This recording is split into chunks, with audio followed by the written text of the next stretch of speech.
दोस्तों, हम सभी ने कभी न कभी ये जरूर सुना होगा कि कैसे किसी चोर ने नाक के नीचे से अपने हाथ साफ कर लिया हो। लेकिन आज हम बताने जा रहे हैं एक ऐसे ही अक्लमंद और शातिर इंसान की कहानी जिसने एक पूरा का पूरा देश ही बेच दिया हो, और वह भी एक ऐसा देश जिसका वास्तव में कोई अस्तित्व ही नहीं था और जो कि पूरी तरह काल्पनिक था, जिसका वर्ल्ड के मैप में कोई वजूद ही नहीं था। पोएस के राजकुमार कहें या हिज सेरीन हाइनेस ग्रेगर कहें या फिर एल जनरल मैक ग्रेगर, ये सब एक स्कॉटिश सैनिक के कुछ नाम हैं जो अपने समय के सबसे कुख्यात आत्मविश्वासी चालबाजों में से एक बन गए। अब आप सोच रहे होंगे कि एक सैनिक इतनी बड़ी चालसाजी कैसे लोगों के साथ कर गया। तो आइए जानते हैं ग्रेगर मैकग्रेगर के जीवन की शुरुआत कहां और कैसे हुई। दोस्तों, ग्रेगर मैकग्रेगर का जन्म 24 दिसंबर 1787 मैकग्रेगर वंश में हुआ था, जो कि एक बहादुर सैनिकों का परिवार माना जाता था। इनके पिता डैनियल मैकग्रेगर सी कैप्टन थे, जबकि इनके दादा ब्लैक वॉच 3री बटालियन स्कॉटलैंड की रॉयल रेजिमेंट में विशिष्टता के साथ सेवा की। 16 की उम्र में पहुंचते ही ग्रेगर मैकग्रेगर ब्रिटिश सेना में शामिल हो गए। उसी दौरान नेपोलियन युद्ध के काले बादल भी देश पर मंडरा रहे थे। केवल 1 साल के बाद ही उन्हें लेफ्टिनेंट का पद मिल गया। बात 1805 की है, जब ग्रेगर ने मारिया बोवाटर से शादी कर ली, जो कि अमीर के साथ साथ एक रॉयल नेवी एडमिरल की बेटी भी थी। शादी के बाद ही ग्रेगर एक बार फिर से जिब्राल्टर रेजिमेंट में शामिल हो गए। वैसे तो एक लेफ्टिनेंट को कैप्टन बनने के लिए काफी समय लगता है, लेकिन ग्रेगर मैकग्रेगर ने 7 साल की कड़ी मेहनत के बिना रिश्वत के पैसों से अपना प्रमोशन लेफ्टिनेंट से सीधा कैप्टन करा लिया, जिसमें उसे उस समय कम से कम 900 पाउंड देने पड़े। करीबन 4 साल जिब्राल्टर में सेना में रहने के बाद अपनी सेना के साथ उन्हें पुर्तगाल भेज दिया गया। वहां 6 महीने तक रहने के बाद छुट्टी की मांग कर वे अपनी पत्नी के साथ एडिनबर्ग चले गए। ब्रिटिश सेना में अपने झूठे शान शौकत के साथ बड़े प्रयासों के बाद भी मैकग्रेगर की वहां एक न चली और वे एक बार फिर अपनी पत्नी के साथ लंदन लौट आए, जहां खुद को सर ग्रेगर मैकग्रेगर के रूप में लोगों के सामने रखा। लौटने के कुछ समय बाद ही बदकिस्मती से ग्रेगर की पत्नी की मृत्यु हो गई और उसके बाद से ग्रेगर की आर्थिक रूप से मुश्किलें भी शुरू हो गई। और अब यह भी बात साफ थी कि ग्रेगर को कोई अमीर लड़की शादी के लिए मिलने से रही। उसकी बड़ी वजह थी ग्रेगर ने जिस तरह से ब्रिटिश सेना को छोड़ा था।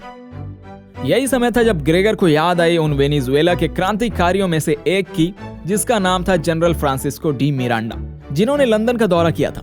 अपनी स्कॉटिश संपत्ति बेचकर वह 1812 अप्रैल में वेनेजुएला के लिए रवाना हो गया और वहां पहुंचकर जनरल मिरांडा को अपनी सेवाएं दी। पूर्व ब्रिटिश सेना में काम कर चुके ग्रेगर को बड़े सम्मान से स्वीकार कर लिया गया और घुड़सवार बटालियन का प्रभारी बना दिया गया। बड़ी ही चालाकी से ग्रेगर ग्रेनेडा की सेना में डिवीजन के जनरल बन गए। अपनी इसी उपलब्धियों के दौर में ग्रेगर ने एक बार फिर से शादी की डोना जोसेफा एंटोना से, जो कि एक अमीर परिवार की उत्तराधिकारी थी। साउथ अमेरिका में अपने पैर जमाए ही थे कि फिर से युद्ध हुआ और ग्रेगर और उसकी पत्नी सब कुछ छोड़ छाड़ के डच के एक द्वीप में शरण ली। उसके बाद ग्रेगर ने अपनी मेहनत और साहस से एक बार फिर ब्रिगेडियर जनरल बनकर इतिहास रच दिया। बात 1820 की है, जब ग्रेगर की नजर निकारागुआ के एक दलदली और कठिन रास्तों से भरे एक तट पे पड़ी, जो मॉस्कीटो तट के नाम से जाना जाता है। साथ ही साथ उसने स्वदेशी नेता को एक कॉलोनी बनाने के लिए अपनी जमीन देने के लिए मना भी लिया।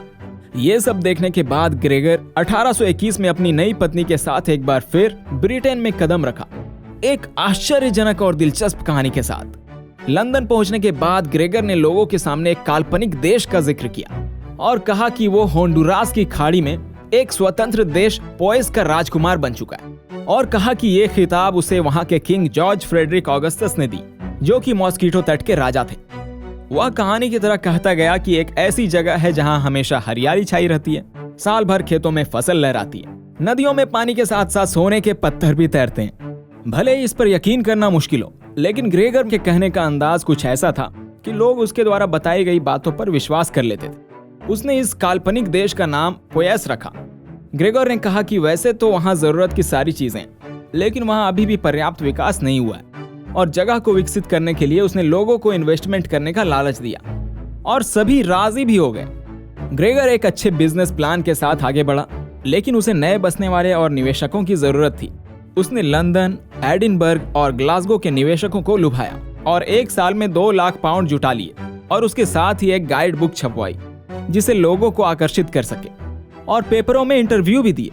इससे लोगों के मन में जो बचा कुचा शक था वह भी यकीन में बदल गया। आज से 200 साल पहले इतने साधन भी नहीं थे कि लोग इसके बारे में पता लगा सके। इस योजना को और ज्यादा सच बनाने के लिए ग्रेगर ने लोगों से कहा कि जो भी पोएस में रहना चाहता है वो अपने पाउंड स्टर्लिंग को $50 में बदल सकता है, जो कि सारे नकली डॉलर ग्रेगर के ही द्वारा छपाए गए थे। चाहे कोई लेबर हो या डॉक्टर, सब ने अपना सब कुछ बेचकर अपने सपनों के देश पोएस में बसने की तैयारी कर चुके थे। जब ये सभी लोग पोएस की ओर बढ़े और पहुंचने पर ऐसा नजारा दिखा कि ना कोई घर है ना इमारत, बस वही लोग थे जिन्हें पोएस में ब्रिटेन से लाया गया था, और इनके अलावा 2 अमेरिकी जो सालों से इसी तट पर रह रहे थे। हैरानी की बात यह थी कि ना यहाँ कोई प्रॉपर्टी थी खरीदने को और ना बेचने को, ना पैसे थे जमा करने को और ना निकालने को। अगले कुछ महीने तक पोएस में बसने आए लोगों की उमस भरी गर्मी ने बुरा हाल कर दिया।